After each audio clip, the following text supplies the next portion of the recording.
Hello guys, this is Richard Rich TV and welcome back to my channel. But before I start the devotional guys, I would like to shout out to following person our channel na napunta rito at nag-join sa devotional. Shout out to God bless John Ray Abidin, Francis J. Canoy, Daryl P.S., Clarice Silado, Jans TV, Michael Aburita, Pimbert Tolpo, Connie Blog, Heart Consolan, SSC TV of Korea or Heaven's Hope TV, Faith Gloria, Ken Mondero, Dalan Pinataka, Rian Bersaga, Maridel Cababasada, Franz Shendog, Lawrence Chonko, Goldie Last, Juan Anthony Balmoria, Libacoteco, Mark Anthony Pamisa, Jillian Bogo, Crystal Claire, Ashley Torimucha.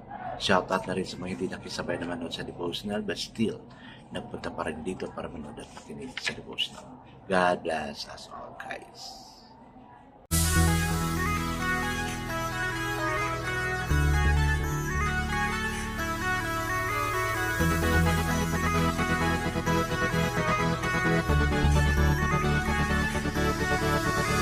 Rich TV, where you heard it, number one is on the top.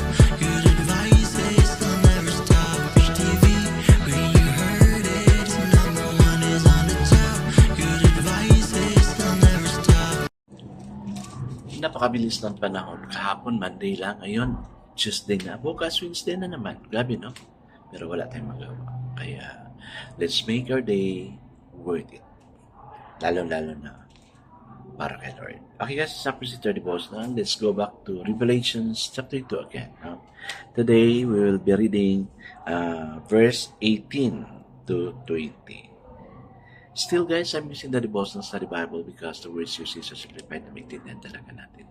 Okay, the word of the Lord in Revelation chapter 2 verses 18 to 20. This is about natapos na tayo sa sa Church of Ephesus, tapos na tayo sa Smyrna, tapos na tayo sa Pergamum. Ngayon, doon na naman tayo sa Church of Thyatira. So the word of the Lord in Revelation chapter 2 verse 18 to 20 says, "To the angel of the church in Thyatira write, these are the words of the Son of God, whose eyes are like blazing fire, and whose feet like a burnished bronze.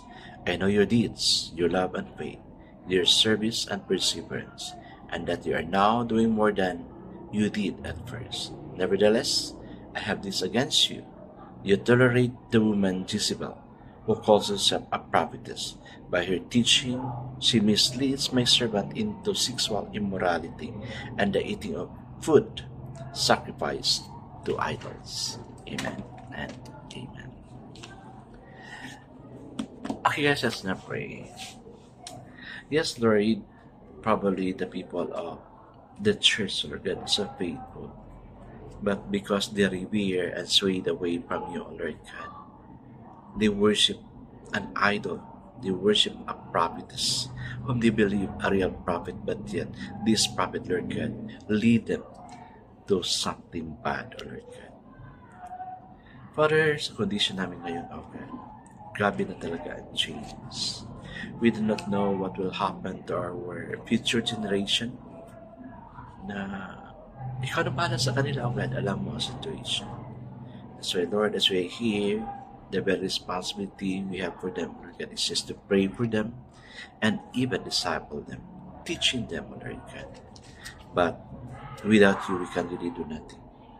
Ikaw pa rin ang best teacher, Lord God, na maglilid sa. Bless all those who are here. Bless the family they're representing, whatever struggle they have, Lord God. I pray to please give them peace and prosperity, Lord God, because we need this thing, oh God. Lord, we cannot be in this situation without you. So, Lord, we commit all these things to you. In this name I pray. Amen and amen. The focus verse for this evening, guys, is found in Revelation chapter 2 verse 20, and it says, "Nevertheless, I have a few things against you." Meron ba? May against ba si Lord sa buhay natin? So the title of our devotion for this evening, guys, is "Follow as they follow Christ." In the letter of Thyatira, the name Jezebel stands out. Si Jezebel ito yung queen, no, na she considered herself as prophet na gusto niyang patayin si Elijah. Okay, the term had tragic connotation for the Christian. They know that Jezebel had been the daughter of the king Sidon and the wife of King Ahab, Israel. Her sin was she had brought her own gods and goddesses, such as Baal and Astarte, and had introduced them into Israel's worship. Eventually, she forced pagan rituals on Ahab's kingdom. Her name was synonymous with the evil that had plagued God's people through the years.